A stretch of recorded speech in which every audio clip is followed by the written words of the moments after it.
Hello my strong friends. The video you're about to watch was originally created for my Be More athletes in my Be More group.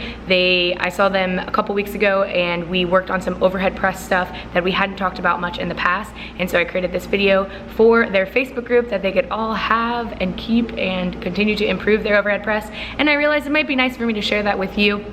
My Be More group gets a video for the first 12 weeks every week, and then after that they get videos every other week, and the videos are up to them. Whatever they want to know, I will create something bespoke for that group. So I figured I could share this one with you since I don't have too many videos on the overhead press itself. I do have one that addresses common mistakes in the overhead press that you might want to check out if you do like this one. I'll leave that in the description below.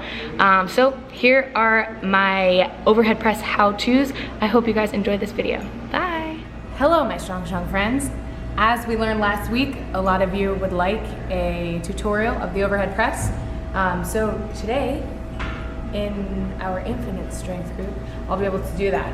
I got to take a look at a lot of your overhead press last week and we started to make some improvements, but let's break this down so you have a video in the group so that you know how to overhead press and how we coach the overhead press, and this is how I personally overhead press. There are plenty of ways to do the movement. This is what I find to be most efficient. I'll overlay some clips of my overhead press, but we'll just start from the beginning and where you set up the rack height.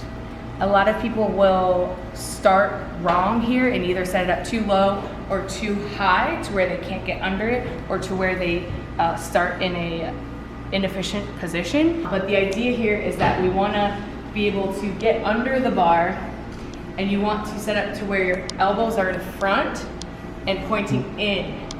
The idea is that you can turn your lats on before you even unrack. So it would be the difference between a correct setup, setting up here to where my lats are already on and I can press, rather than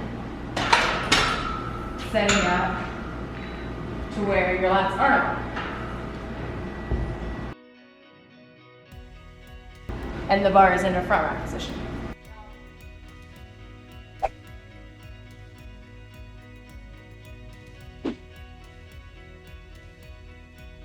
The reason we don't set up in that front rack position is because we're not resting here, we're resting up top.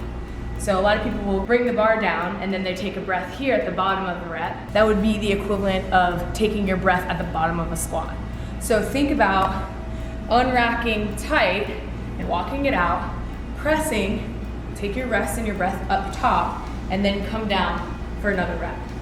That's why we set up in that position to where we get under and we're ready to press, rather than setting up where you're in sort of like a front rack where you're about to front squat. We want to stop ourselves from doing that because we want to initiate here and press and initiate in a strong position rather than initiating in a resting position. The next thing we want to think about is the bar path of the overhead press. You want to think about stacking it so that the bar is over the top of your head. Now, if I were to just press up without having my head in the way, you could have a perfect bar path. But you have this thing in the way, making it hard for you making it difficult to just go straight up.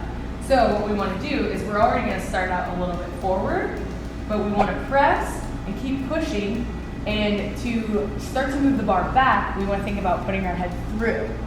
So you're going to press and think about pushing your head through. Whenever you start to notice the barbell passing your eye gaze, that's when you want to cue yourself to push your head through. Sometimes people will think about like putting your head out the window. If that visual cue helps you, definitely use that. So what that's going to do is that's going to help you cue to push the bar back so that you can lock out. As far as grip width goes, we want to make sure that our hands are just slightly outside of our shoulder width. And also we want to make sure that our wrists and forearms are stacked so that when you're pushing up, you can have everything aligned. So make sure that you're not too narrow to where your wrists and elbows aren't stacked, but try to get in a position to where they're somewhat stacked and somewhat aligned. So in the overhead press, we also want to think about squeezing our lower body.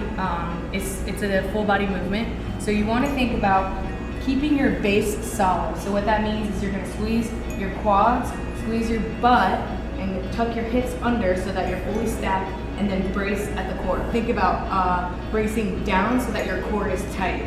So if someone were gonna punch you, you would be braced and your abs would be flexed and tight so that would not hurt as bad had it not been.